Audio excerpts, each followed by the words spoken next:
The winter wind cut through Lauren Baker like a blade as she stood on the auction platform, her bare feet numb against the ice-crusted wooden boards. Snow swirled around her thin dress, and she could feel the eyes of every man in the crowd studying her like livestock. The auctioneer's voice boomed across the mountain settlement, but the words seemed to come from somewhere far away. "What am I bid for this fine specimen? Strong back, good teeth, young enough to bear many children." The man's voice cracked like a whip in the frigid air. Lauren's hands trembled, not just from cold, but from the humiliation that burned through her chest.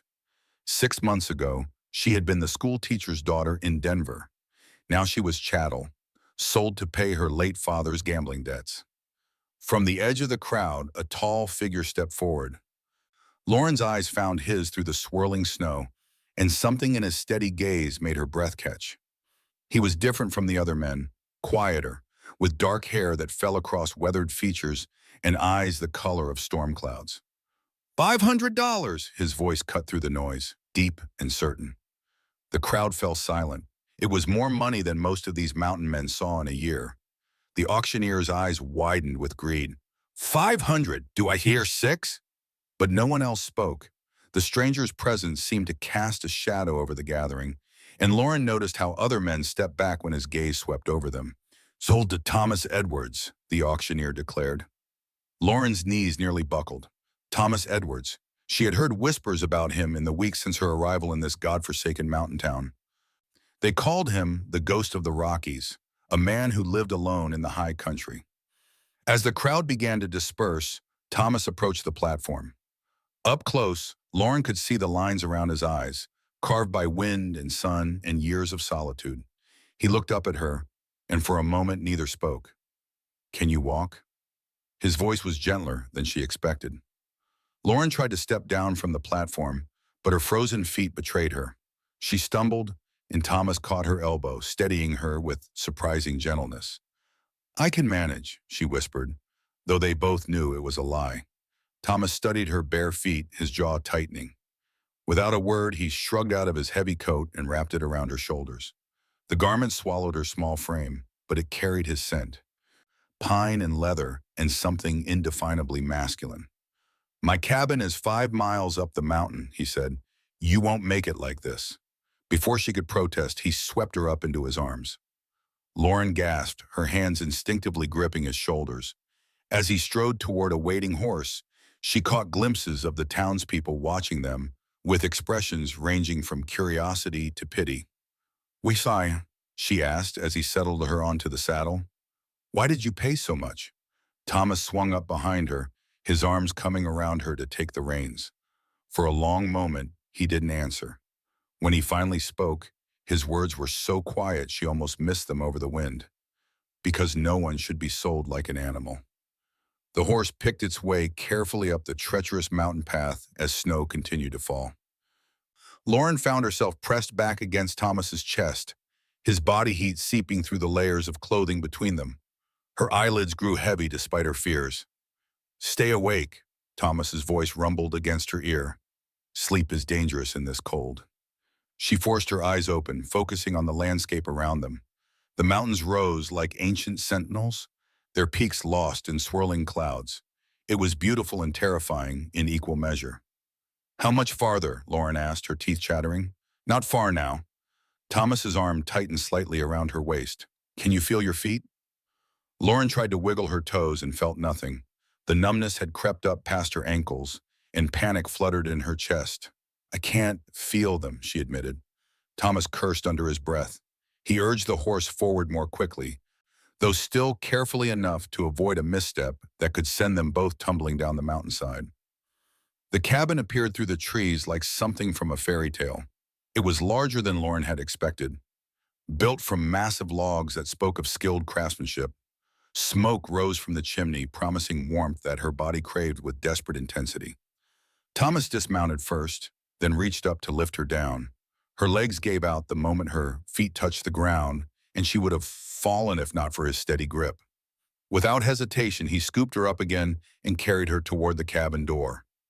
The interior was a revelation. Lauren had expected a rough bachelor's quarters, but instead found herself in a space that was rustic but clean, with handmade furniture that showed both skill and care. A fire crackled in a stone hearth, and oil lamps cast golden light over shelves lined with books. Thomas set her down in a chair near the hearth, then knelt to examine her feet. His hands were gentle but impersonal as he lifted each foot to study the damage. Lauren bit her lip to keep from crying out at the pain that shot through her as circulation began to return. Bad, but not as bad as it could be, he said, rising to his feet. We need to warm them slowly or you'll lose toes. He disappeared into what she assumed was a bedroom, returning with blankets and a basin. Lauren watched as he filled the basin with warm water from a kettle by the fire. This will hurt, he warned, settling the basin at her feet. The first touch of warm water against her frozen skin was agony. Lauren gripped the arms of the chair and bit down on her lip hard enough to taste blood. Thomas's hands supported her feet in the water, his touch steady and sure. Breathe, he said quietly. The pain means they're coming back to life. Tears streamed down Lauren's cheeks, but she forced herself to stay still. She studied Thomas's face in the firelight, noting the concentration in his expression as he monitored her feet. Why do you live up here alone? She asked, desperate for distraction. Thomas glanced up at her, surprise flickering across his features. Most people don't ask. Most people probably don't end up in your cabin. A ghost of a smile touched his lips. No, they don't. He was quiet for a moment, then added, It's peaceful up here. No one expects anything from you except what you can give. The water in the basin gradually turned from warm to tepid, and Thomas replaced it with fresh, warm water. The process was repeated several times, each round bringing more sensation back to Lauren's feet. The auction, she said finally. Those men, they were going to— Yes, Thomas cut her off, his voice hard. They were. But you stopped them. I bought you, he corrected. There's a difference. The words hung between them like a blade. Lauren felt her chest tighten with familiar fear. She studied Thomas's profile, searching for signs of cruelty, but all she saw was concentration in something that might have been compassion. What happens now? She asked. Thomas looked up at her, his storm gray eyes holding hers steadily. Now you heal, and then we figure out what comes next. The warmth from the party made her drowsy despite her fears. Thomas noticed her struggle and rose to his feet. You need rest, he said. The bedroom is through that door. There are clean clothes in the chest. Lauren tried to stand, but her legs were unsteady. Thomas stepped forward to help her, his arm around her waist providing the support she needed. Thank you, she said, looking up at him. Thomas nodded once, then stepped back. Lock the door if it makes you feel safer. The offer surprised her. What kind of man bought a woman at auction and then told her to lock him out? Will you? She asked. Try to come in? Thomas held her gaze for a long moment. No, he said finally. Not unless you ask me to. Lauren woke to the sound of an axe biting into wood and the smell of bacon frying. Pale morning light filtered through the single window, revealing a space that was simple but comfortable. The bed was large and well-made, with quilts that spoke of skilled hands. She was wearing a flannel nightgown that was several sizes too large, but clean and warm. Her feet throbbed with each heartbeat, but the pain was different now, less sharp and more like a deep ache. She wiggled her toes experimentally and was relieved to find she could feel each one. She found her dress hanging on a peg near the window, cleaned and mended. Her shoes were nowhere to be seen, but she discovered a pair of thick wool socks in the chest at the foot of the bed. When she emerged from the bedroom, she found Thomas standing at the stove, tending a cast-iron skillet. He looked up as she entered, his eyes taking in her appearance with a quick, assessing glance. How do they feel? He asked, nodding toward her feet. Better, sore, but better. Lauren settled into the chair near the fire. Thank you for the socks. They were my mother's, Thomas said, flipping pancakes in the skillet. She had small feet too. It was the first personal detail he had shared. Is she? Dead, 10 years now. Thomas's voice was matter-of-fact, but Lauren caught the slight tightening around his eyes. She would have liked you. The comment surprised her. You don't know anything about me. Thomas turned from the stove to look at her fully. I know you didn't break down crying when that bastard put you on the auction block. I know you asked about my feet instead of demanding to know what I plan to do with you. He paused, then added quietly, that's enough to know you're stronger than you think you are. Thomas placed a plate in front of her laden with pancakes, bacon, and eggs. The portions were generous, more food than she had seen in weeks. Eat, he said, settling into the chair across from her. You're too thin. They ate in comfortable silence. Lauren found herself stealing glances at her host, trying to reconcile the gentle man sharing breakfast with her with the intimidating figure who had dominated the auction. What did you do before? She asked finally. Before you came up here, I mean. Thomas was quiet for so long that Lauren thought he wouldn't answer. I was a soldier, then I was other things, none of them worth talking about. And you? He asked. What's a school teacher's daughter doing at a slave auction in the middle of the Colorado Territory? Lauren set down her fork, her appetite suddenly diminished. My father died 6 months ago. I thought he left me enough to live on, but it turned out he had debts, gambling debts. The words tasted bitter. The men he owed money to said I could work it off or they'd find other ways to collect. When I refused, they sold me to cover what he owed. Thomas's jaw tightened, and his knuckles went white where they gripped his coffee cup. What were their names? The quiet menace in his voice made Lauren's breath catch. It doesn't matter now. It matters to me. Samuel Alvarez and Mark Williams, she said quietly. They run a saloon in Denver called the Silver Dollar. Thomas nodded once, as if filing the information away. You're safe here, he said. No one comes up this mountain without invitation. The next few days fell into a rhythm that surprised Lauren with its normalcy. Thomas would rise before dawn to tend to his animals and chop wood, while Lauren gradually took over the cooking and cleaning. Her feet healed quickly in the warm cabin, though Thomas insisted she continue wearing his mother's wool socks. She discovered that he was a man of few words but many skills. He could repair anything that broke, from a loose door hinge to a torn piece of clothing. His hands were always busy, whether carving or mending by the fire. The cabin was well stocked with books, everything from practical manuals to volumes of poetry and philosophy. When Lauren commented on the collection, Thomas simply said that winter nights were long and a man needed something to occupy his mind. You can read any of them you want, he added, pulling a leather-bound volume from the shelf. This one might interest you. That evening, as they sat by the fire with their respective books, Lauren found herself stealing glances at Thomas over the pages. The firelight played across his features, softening the harsh lines and revealing a younger man than she had first thought. How long have you lived up here? She asked. Thomas looked up from the journal he was writing in. 5 years, give or take. Don't you get lonely? The question seemed to catch him off guard. I was lonelier in crowds than I've ever been up here. Lauren understood that feeling all too well. In the months after her father's death, she had been surrounded by people who claimed to want to help her, but their help always came with strings attached. What do you write about? She asked, nodding toward his journal.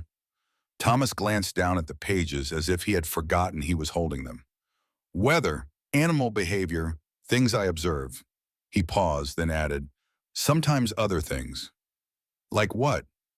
Thoughts, memories. He closed the journal and set it aside. Nothing important. The wind picked up outside, rattling the windows. Thomas rose to add another log to the fire, and Lauren watched the play of muscles beneath his shirt as he worked. The storm's getting worse, he said. We might be snowed in for a few days. The thought should have frightened Lauren. Instead, she felt a curious sense of relief. I don't mind, she said, and was surprised to realize she meant it. Thomas looked at her with an expression she couldn't read. You're not what I expected. What did you expect? Someone who would spend every waking moment planning their escape. Lauren considered this. Maybe I should be, but where would I go? Back to Denver, to men like Alvarez and Williams? At least here I know what I'm dealing with. Do you? Thomas asked quietly. The question hung between them. She studied his face in the firelight, searching for clues to his intentions. You haven't touched me, she said finally. You gave me a locked door and told me I was safe. Either you're the most patient predator I've ever met, or you're exactly what you appear to be. And what do I appear to be? A good man trying to do the right thing, even when he's not sure what that is. Thomas was quiet for a long time, staring into the fire. I haven't always been good, Lauren. I've done things that would make you run screaming into that storm if you knew about them. The use of her name sent a shiver through her. It was the first time he had spoken it. We've all done things we're not proud of, she said. The question is what we do next. Thomas looked at her then, really looked at her, and Lauren felt as if he were seeing straight through to her soul. What do you want to do next, he asked. I want to stay warm, she said finally. I want to feel safe. I want to matter to someone. Thomas nodded slowly. I can give you those things. What do you want in return? I want you to choose to be here. Not because you have nowhere else to go, but because you wanted to be here. With me. The storm lasted 3 days, and by the time it passed, something had shifted between them. Lauren couldn't pinpoint exactly when it happened, but she began to notice small changes in the way Thomas looked at her, the way he lingered when their hands accidentally touched. On the fourth morning, Lauren woke to find Thomas already gone and a pair of boots sitting by her bedroom door. They were clearly handmade, crafted from supple leather and lined with fur. When she tried them on, they fit perfectly. She found Thomas in the barn tending to his horses. The building was smaller than the cabin, but just as well constructed, with stalls for 3 horses. The boots fit, Lauren said. Thomas looked up from the horse he was grooming, his eyes taking in her appearance with satisfaction. Good. Your feet are too important to risk freezing again. You made them for me. Started them the first night, finished them yesterday. Thomas returned his attention to the horse, but Lauren caught the slight flush that colored his neck. The gesture touched her more than she cared to admit. The boots weren't just practical, they were beautiful, with intricate stitching and careful attention to detail. They're beautiful, she said. Thank you. Want to see the rest of the place, he asked. Lauren spent the morning exploring Thomas's domain. In addition to the cabin and barn, there was a smokehouse, a root cellar, and a workshop where he crafted the tools and furniture that made his isolated life possible. You built all of this yourself? Lauren asked as they stood in the workshop. Mostly. Had help with the cabin raising. But the rest, Thomas shrugged. A man learns to be self-sufficient up here. Lauren ran her fingers along the smooth surface of a table he was building. It's incredible. You could make a living doing this kind of work. I do make a living. Not much of one by most standards, but enough. Thomas picked up a piece of sandpaper. I sell furniture and leather goods in town when I need supplies. They walked back to the cabin in comfortable silence. Lauren's new boots crunching through the snow. The storm had left everything pristine and white, transforming the landscape into something from a fairy tale. It's beautiful, she said, stopping to take in the view. It grows on you, Thomas agreed. At first, all you see is the isolation, the harshness. But after a while, you start to appreciate the peace. That evening, as they sat by the fire after dinner, Lauren found herself studying Thomas's profile as he read. Thomas, she said, setting down her own book. He looked up, eyebrows raised in question. Why did you really buy me at that auction? Thomas closed his book and set it aside. For a long moment, he didn't speak. Because I recognize something in your eyes, he said finally. Something I used to see in my own mirror. What? The look of someone who's been betrayed by the people who were supposed to protect them. Someone who's learned that the world can be cruel beyond imagination, but who hasn't given up hope.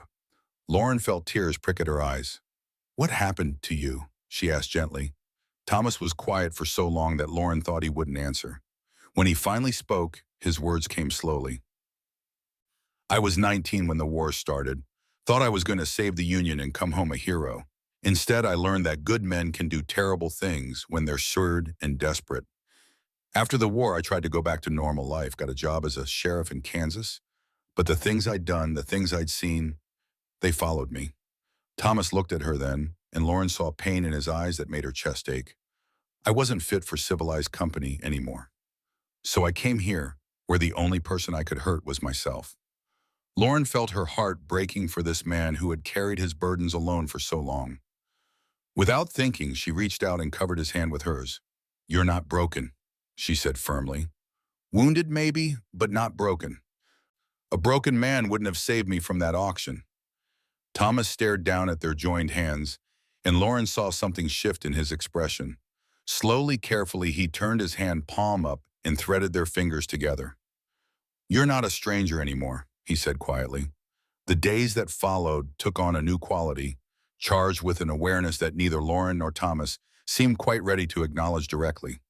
They found excuses to touch each other in passing, hands brushing as they worked together, shoulders bumping as they sat reading by the fire. The tension came to a head on a clear morning when Lauren decided to help Thomas with his chores. They worked together in companionable silence, Lauren marveling at the efficiency with which Thomas moved through his routine. They were walking back toward the cabin when Lauren's foot hit a patch of ice hidden beneath the snow. She would have fallen hard if Thomas hadn't caught her, his arms coming around her waist to steady her. For a moment, they stood frozen in that position, Lauren's hands gripping Thomas's shoulders and his arms tight around her. She could feel the warmth of his body through their layers of clothing. His face was inches from hers, and she found herself staring at his mouth. "Lauren," Thomas said, his voice rough with something that might have been warning or want. She looked up into his eyes and saw her own desire reflected there, mixed with a vulnerability that made her heart clench. "It's all right," she whispered. Thomas's hands tightened on her waist, and for a moment Lauren thought he might kiss her.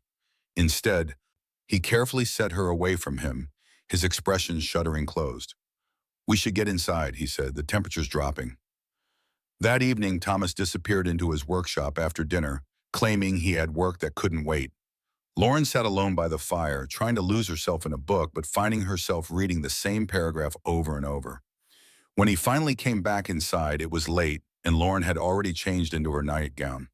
She emerged from the bedroom to bank the fire and found Thomas standing by the hearth, staring into the flames. "Couldn't sleep?" she asked softly.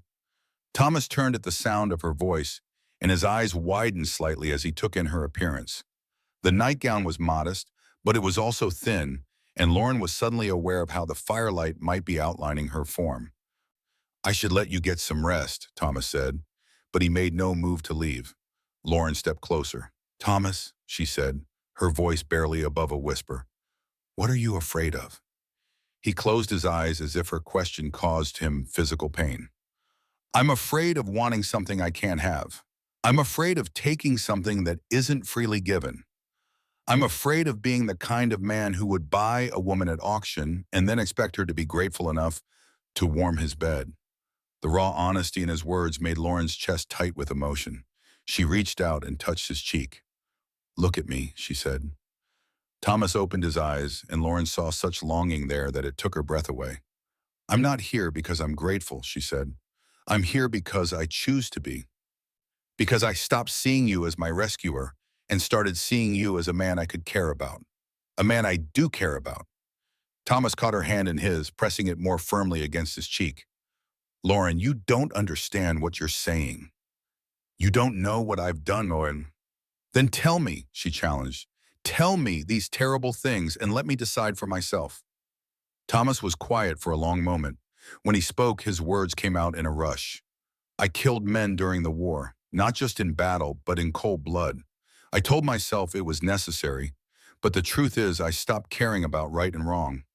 I became a machine that killed when pointed in the right direction." Lauren felt her heart break for the young man Thomas had been. "And after the war," she asked gently, "I tried to be better, but the violence followed me. As a sheriff, I was good at my job because I understood the kind of men I was dealing with. But that understanding came with a price." Thomas pulled away from her touch, turning back to the fire. "The last case I worked was a gang terrorizing homesteaders. When we finally cornered them, they had hostages, a family with 3 young children." Lauren waited, sensing that this was the heart of whatever drove Thomas to his mountain exile. "The leader said he'd kill the children if we didn't let them go. My deputy wanted to negotiate, but I knew men like that don't keep their word." Thomas's voice dropped to barely above a whisper. "So I shot him, clean shot through the head while he was holding a gun to a little girl's throat." "You saved those children," Lauren said. "Maybe. Or maybe I just wanted an excuse to kill again." Thomas turned to look at her anguish in his eyes. "That's what scared me most, Lauren. Not that I had to kill those men, but that part of me enjoyed it."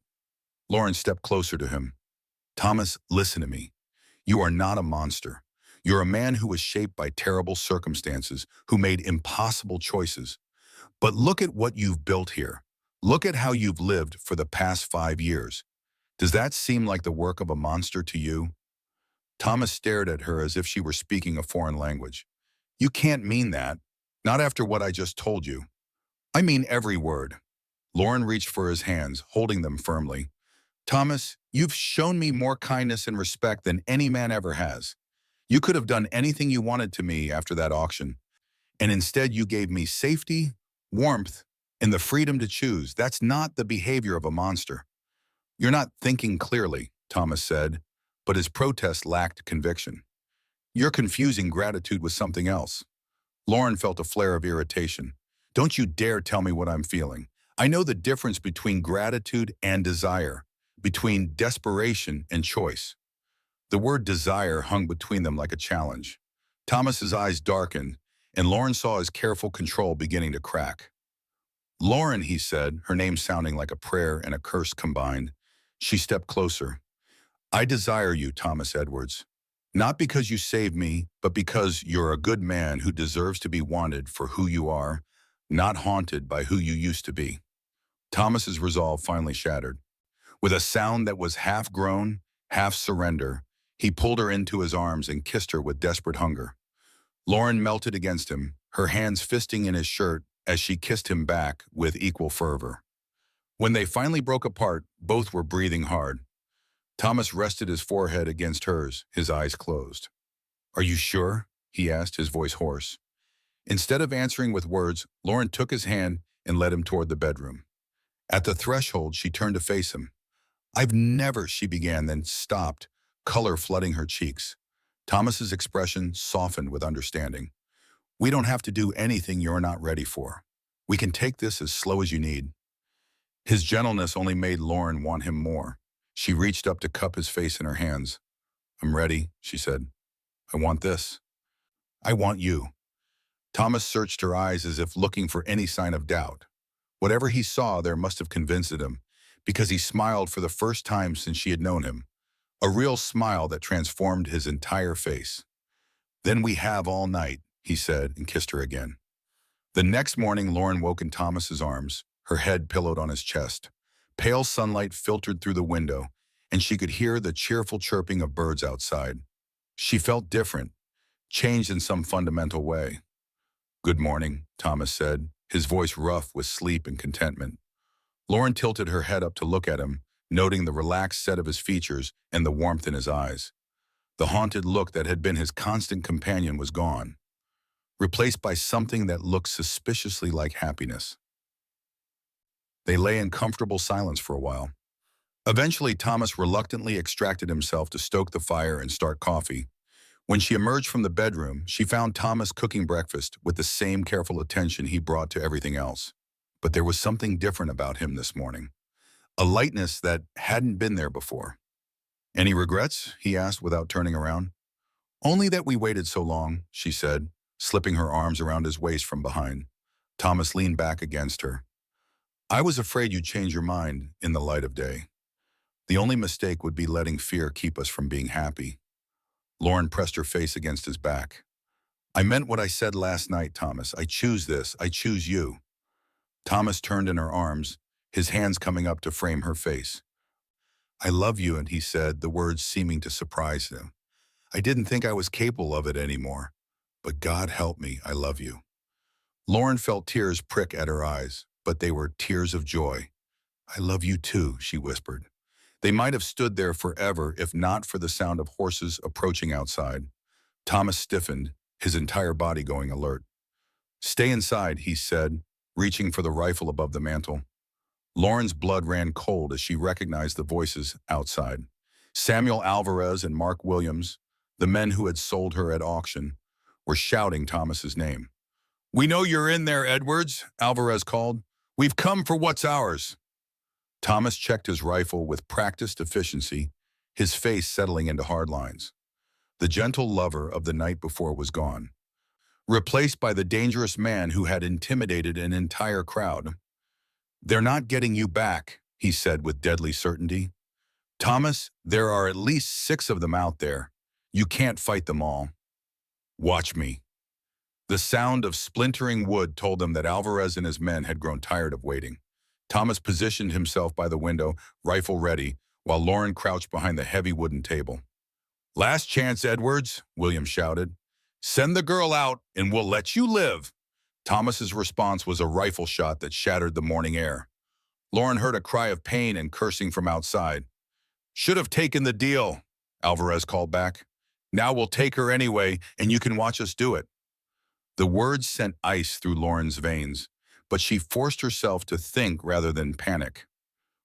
The cabin was defensible, but it wouldn't hold forever. "Thomas," she called softly, "the workshop. Don't you have blasting powder there for clearing stumps?" Thomas's eyes widened with understanding. "In the back corner, behind the leather scraps. But Lauren, if you're thinking what I think you're thinking—" "It's our only chance," she interrupted. "You can't hold them off forever." Another shot rang out from outside, and the wood splinters exploded from the door frame. He ducked back, cursing. "The workshop connects to the barn through that covered walkway," Lauren continued. "If I can get there without being seen, I can set charges around the powder stores." "Absolutely not," Thomas said firmly. "It's too dangerous." "Then we both die anyway," Lauren shot back. "At least this way, we have a fighting chance." More shots peppered the cabin walls, and Lauren could hear the men outside spreading out. Time was running out. Thomas stared at her for a long moment, and Lauren saw the exact instant he realized she was right. "The back window in the bedroom," he said. "It faces away from where most of them are positioned. But Lauren, if anything goes wrong, you run. You get as far away from here as you can." "I'm not leaving you for now," Lauren said fiercely. "Promise me," Thomas insisted. Lauren looked into his eyes and saw love and desperation. "I promise," she lied. Thomas kissed her hard and quick. "I love you," he said against her lips. "I love you too. Now give me 5 minutes, then start making noise." Lauren slipped into the bedroom and eased open the back window. The drop was farther than expected, but manageable. She could hear voices from the front, Alvarez positioning his men for an assault. The snow crunched softly under her feet as she dropped to the ground. When no shouts of alarm came, she began making her way carefully toward the workshop, staying low and using the cabin's bulk to shield her from view. The workshop door was unlocked, and Lauren slipped inside. The building smelled of wood shavings and leather, familiar scents that reminded her of peaceful mornings watching Thomas work. She found the blasting powder where Thomas had said it would be, several small kegs stored safely away from heat or spark. Working as quickly and quietly as she could, Lauren distributed the powder throughout the workshop and into the connecting walkway. She used leather scraps and wood shavings as kindling, creating a trail that would carry the explosion from one charge to the next. From the cabin came the sound of renewed gunfire, Thomas keeping his promise to provide covering noise. But she also heard the telltale sounds of men moving closer, preparing for a final assault. She had just finished setting the last charge when she heard footsteps outside. Lauren froze as the door creaked and opened behind her. "Well, well," Mark Williams said, his voice oily with satisfaction. "Look what we have here." Lauren turned slowly. Williams stood in the doorway, pistol drawn and pointed at her chest. Behind him, she could see 2 other men, both armed and grinning. "Thought you were clever, didn't you?" Williams continued. "But we're not as stupid as you city folk think." "Let me go," Lauren said, trying to keep her voice steady. Williams laughed, a sound devoid of humor. "Oh, we'll have what we came for, but first you're going to watch us kill your lover." One of the other men stepped forward with rope. "Should we tie her up now, boss?" "Not yet," Williams said. "First, let's see what she was up to in here. Looks like she was planning something with all that powder scattered around." Lauren's heart sank as Williams took in the scene, his expression shifting from amusement to anger. "Trying to blow us all to hell, were you, Puyo?" he snarled. "Well, 2 can play that game." He gestured to one of his men. "Jake, go tell the others to fall back. We're going to burn them out instead. And bring me one of those torches." Lauren watched in growing horror as Williams's plan became clear. He was going to use her own trap against Thomas, turning the workshop into an inferno that would spread to the cabin. "Please," she said, abandoning pride, "I'll come with you willingly. Just let him live." Williams considered this, his head tilted like a predator. You know, I might have been willing to make that deal an hour ago, but your mountain man killed one of my boys, and that can't go unanswered. The casual cruelty in his voice made Lauren's blood boil. But as she watched Williams prepare to light the torch that would seal Thomas's fate, Lauren realized she still had one card left to play. You're right, she said, letting defeat creep into her voice. I was trying to blow you up, but you should know I'm not very good with explosives. I probably made mistakes. Williams paused, torch halfway to the powder trail. What kind of mistakes? Lauren let her eyes dart nervously toward the charges she had set. The fuses might be too short or too long. I'm not sure I got the timing right. It was a gamble, but Williams was greedy and overconfident. The possibility that Lauren's inexperience might work in his favor was too tempting to ignore. He stepped closer to examine her handiwork. You really are an amateur, he said with contempt, studying the powder trail. Look at this mess. You've got powder scattered everywhere with no proper containment. Lauren waited until Williams was bent over the largest charge, torch extended. Then she grabbed a handful of wood shavings and threw them at the flame. The shavings ignited instantly, creating a brief but brilliant flare that Williams instinctively jerked away from. In that moment of confusion, Lauren dove for the door, screaming Thomas's name. Behind her, she heard Williams cursing and shouting orders, but she had achieved her goal. The torch had fallen into the powder trail, and the workshop erupted in a chain of explosions that shook the ground and sent debris flying.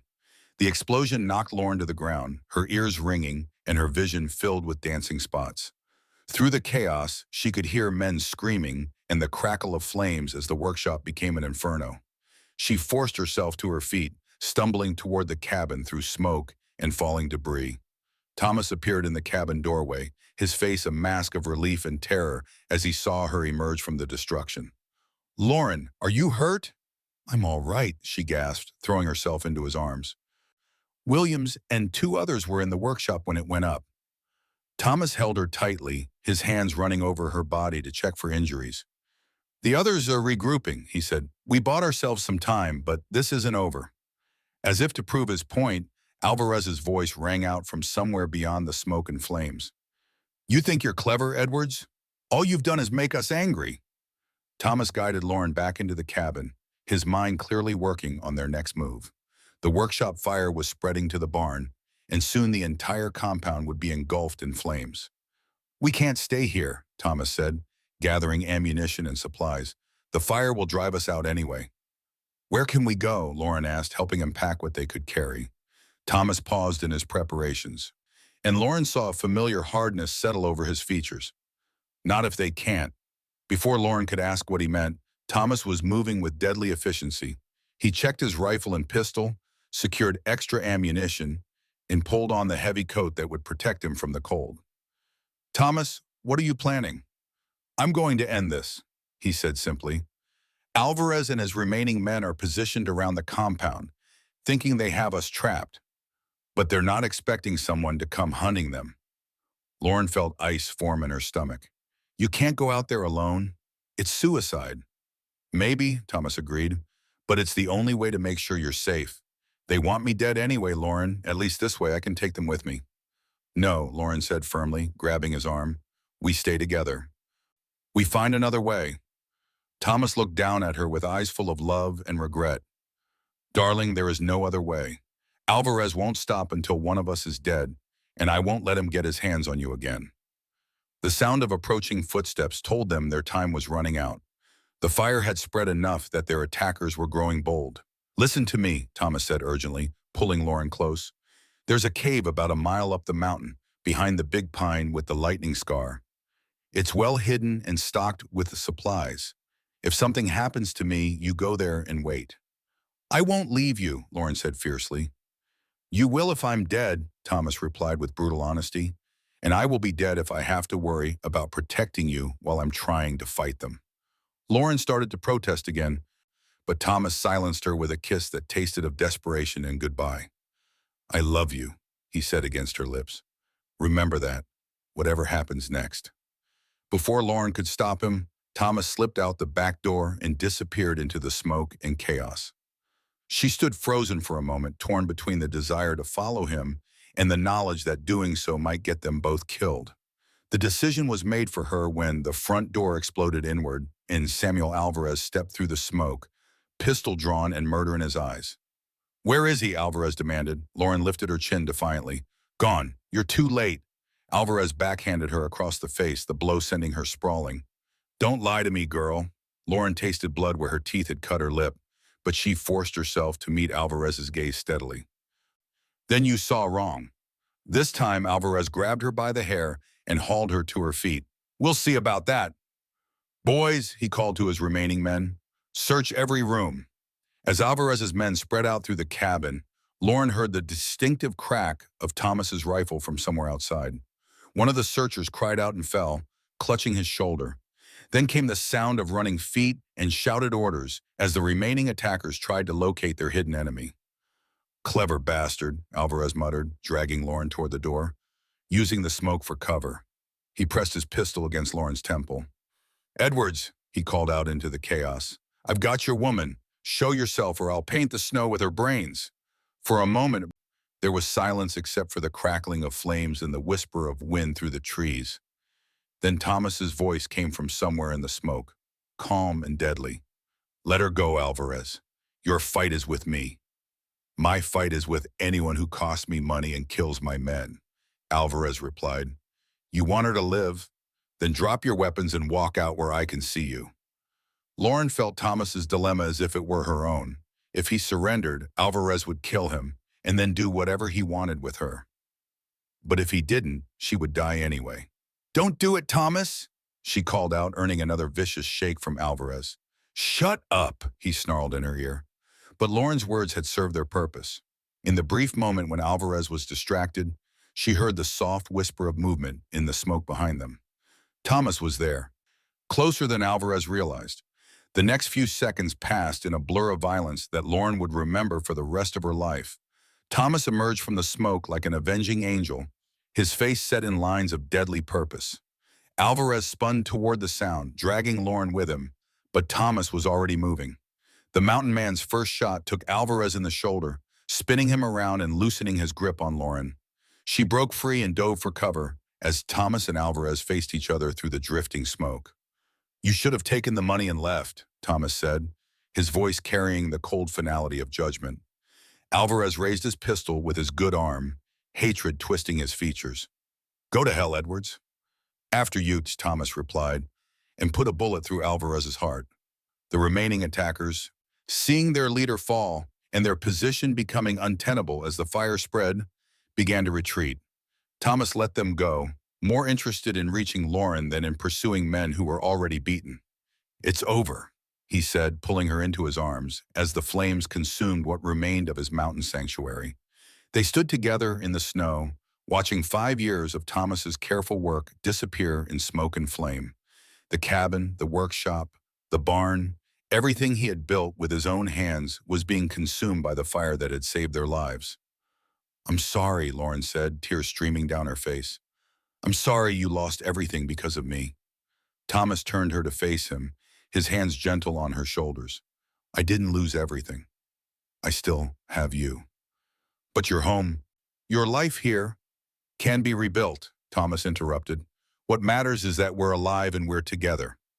As they watched, the cabin's roof collapsed in a shower of sparks that rose like stars into the winter sky. The sound was like thunder, final and absolute. "What do we do now?" Lauren asked. Thomas looked around at the destruction, then up at the mountains that had been his refuge for so long. "Now we start over. Somewhere else, maybe. Somewhere no one knows our names or our history." "Together?" "Together," Thomas confirmed, pressing a kiss to her forehead. "If you'll have a broken-down ex-soldier with more scars than sense." Lauren smiled through her tears. "I'll have you any way I can get you, Thomas Edwards." Scars and all. They gathered what supplies they could salvage and made their way up the mountain toward the cave Thomas had mentioned. It was a difficult climb in the snow, but Lauren's feet stayed warm in the boots Thomas had made for her. The cave was exactly as Thomas had described it, hidden behind a lightning-scarred pine and stocked with enough supplies to last through the worst of winter. It was smaller than the cabin, but dry and defensible. As they settled in for what remained of the night, Lauren found herself thinking about everything that had brought them to this moment. 6 months ago, she had been a sheltered schoolteacher's daughter. Now she was a woman in love, prepared to face whatever challenges lay ahead. "Do you regret it?" Thomas asked as they lay together in their makeshift bed. "Regret what?" "Any of it. The auction, coming here with me, everything that happened today." Lauren considered the question seriously. She thought about the terror of being sold like livestock, the uncertainty of those first days, the violence and destruction of the day's events. Then she thought about the love she had found, the strength she had discovered in herself. "No," she said finally, "I don't regret any of it. Even the bad parts led us here, to this moment, to each other." Thomas pulled her closer, and Lauren felt the tension leave his body. "I love you," he said. "I love you too," Lauren replied. "And tomorrow we'll figure out what comes next." "Tomorrow," Thomas agreed. But for now, they had each other and the promise of a future they would build together, one day at a time, one choice at a time, one step at a time, through whatever terrain lay ahead.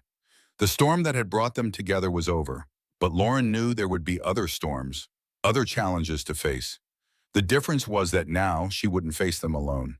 She had found her home not in a place but in a person, and that was something no fire could destroy. As sleep claimed her, Lauren's last conscious thought was of her feet, warm and safe in the boots Thomas had crafted for her with his own hands. It was a small thing, perhaps, but it represented everything that mattered: care, protection, and the promise that whatever tomorrow brought, she would never walk cold again. Spring came early to the valley, just as Thomas had predicted. The snow began to melt in earnest by the end of March, revealing the blackened remains of what had once been a thriving mountain homestead. Lauren and Thomas made several trips down from their cave refuge to salvage what they could from the ruins. Among the salvage was Thomas's journal, its leather cover scorched but the pages inside largely intact. Lauren watched him flip through the entries, noting how his careful observations had gradually given way to thoughts about her, about their growing relationship. "You wrote about me," she said, reading over his shoulder. "From the first day," Thomas admitted, "you changed everything about this place, about my life." They had decided to head west when the passes cleared toward Oregon territory, where land was still available for homesteading and where their past wouldn't follow them. Thomas had contacts there, men he had served with who had written of opportunities. The journey down the mountain was bittersweet. Lauren had spent only a few months in Thomas's cabin, but it had been the first place she had ever felt truly safe, truly wanted. At the edge of the valley, they paused to look back one last time. The mountains rose like ancient guardians, their peaks still capped with snow. Somewhere up there was the cave where they had weathered the worst of winter, where they had planned their future. "Any regrets?" Lauren asked, echoing Thomas's question from that first night in the cave. Thomas considered the question seriously. "About leaving? No. This place served its purpose, but it was never meant to be permanent. I came here to hide from the world. But you taught me that hiding isn't living." They turned their backs on the mountains and began the long journey toward whatever lay ahead. The horse Thomas had managed to save carried their supplies, while they walked beside it, sharing the burden and the adventure equally. The first town they reached was a rough mining settlement where questions weren't asked and strangers were judged by their actions rather than their history. Thomas sold some of the salvaged items, trading them for supplies they would need for the journey west. While he conducted business, Lauren found herself drawn to a small church at the edge of town. The building was simple, barely more than a one-room schoolhouse with a cross mounted above the door. The minister was a young man with kind eyes and hands that spoke of hard work. When Lauren explained what she wanted, he smiled with genuine warmth. "Of course," he said, "love should be celebrated, especially love that has survived what you two have been through." The ceremony was simple, with the minister's wife and the local blacksmith serving as witnesses. Lauren wore the same dress she had been auctioned in, cleaned and mended by her own hands. Thomas wore his best shirt and the coat that had wrapped around her shoulders that first terrible day. They had no rings, but Thomas had carved two simple bands from a piece of salvaged wood, smooth and perfectly fitted to their fingers. When the minister pronounced them husband and wife, Lauren felt as if her heart might burst with happiness. That night, in a small room above the general store, they celebrated their marriage with quiet joy. They were no longer two broken people seeking refuge in each other, but partners choosing to face the future together. Mrs. Edwards, Thomas said, testing the sound of her new name. I like the sound of that, Lauren replied, curling against his side.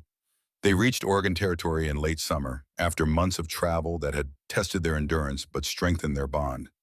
The land Thomas's friend had recommended was everything he had promised. Fertile valley floor surrounded by protective mountains, with a stream that ran year-round. Thomas set to work immediately, his hands remembering the skills that had served him so well in Colorado. But this time, Lauren worked beside him, learning to notch logs and mix chinking, to plan and build for a future they would share. The cabin they built was larger than the one they had lost, with separate rooms for different purposes and windows positioned to catch the morning sun.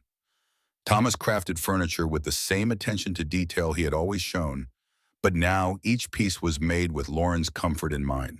Their nearest neighbors were a family with 3 young children, homesteaders like themselves who had come west seeking new opportunities. The children reminded Lauren of the family Thomas had saved during his last case as a sheriff, and she watched him interact with them with gentle patience. "You're good with them," she said one evening after the neighbors had visited. Thomas looked up from the toy horse he was carving for the youngest child. "I like children. They don't judge you for your past, only for how you treat them in the present." "Would you like children of our own?" Lauren asked. Thomas set down his carving knife and looked at her with an expression of wonder and longing. "I never thought I deserved that kind of happiness. But if you want children, if you think I could be a good father despite everything I've done, you'll be a wonderful father," Lauren said firmly. "You have so much love to give, Thomas." Winter came to Oregon Territory with less fury than it had shown in the Colorado mountains, but it was still a time for staying close to home and hearth. Lauren spent the long evenings reading aloud while Thomas worked on projects for their growing homestead. On the anniversary of the day they met, Thomas presented Lauren with a new pair of boots. These were even more beautiful than the first pair, crafted from the finest leather and decorated with intricate stitching. "So you'll never walk cold again," he said, echoing the words that had become their private promise. Lauren tried on the boots, marveling at the perfect fit and the obvious love that had gone into their creation. But more than that, she marveled at the man who had made them, who continued to find new ways to show his care for her welfare and happiness. "Thank you," she said, standing on tiptoe to kiss him, "for the boots, for everything, for giving me a life I never dreamed possible." "Thank you for saving me," Thomas replied, "for seeing past what I thought I was to what I could become." As spring returned to their valley, Lauren discovered she was carrying their first child. The news filled Thomas with a joy so pure it seemed to wash away the last shadows of his troubled past. He built a cradle with the same careful attention he brought to all his work, sanding every surface until it was smooth as silk. "Boy or girl?" he asked one evening, his hand resting on Lauren's growing belly. "Does it matter?" "Not to me. I just want them to be healthy and happy and to know they're loved." "They'll know," Lauren assured him. "How could they not, with you for a father?" Their daughter was born on a warm summer evening, with the windows open to let in the sounds of the valley they had made their home. She had Thomas's dark hair and Lauren's blue eyes, and when she wrapped her tiny fingers around Thomas's thumb, he wept with emotion too deep for words. "She's perfect," he whispered. "She's ours," Lauren replied, and that said everything that mattered. They named her Hope, for the future they were building together and the love that had brought them through the darkest of times. As Lauren watched Thomas hold their daughter, singing softly in a voice she had never heard him use before, she thought about the journey that had brought them to this moment. It had begun with violence and desperation, with a woman sold like livestock and a man haunted by his past. But it had become something beautiful, a love story written in acts of kindness and moments of grace, in handmade boots and gentle touches, in the choice to see the best in each other even when the world showed them its worst. Lauren looked down at her feet, still wearing the boots Thomas had made for her that first winter. They were worn now, softened by years of use, but still strong and warm. Like their love, they had been tested by time and hardship and had only grown more comfortable, more perfectly fitted to the life they had built together. Outside, the Oregon sun was setting over their valley, painting the sky in shades of gold and rose. Inside, Thomas sang to their daughter while Lauren watched, her heart full of gratitude for the man who had wrapped her feet against the cold, and in doing so had wrapped her whole life in warmth and love, and the promise of tomorrows filled with joy. She would never walk cold again. None of them would. They had each other, and that was enough to warm them through whatever winters lay ahead.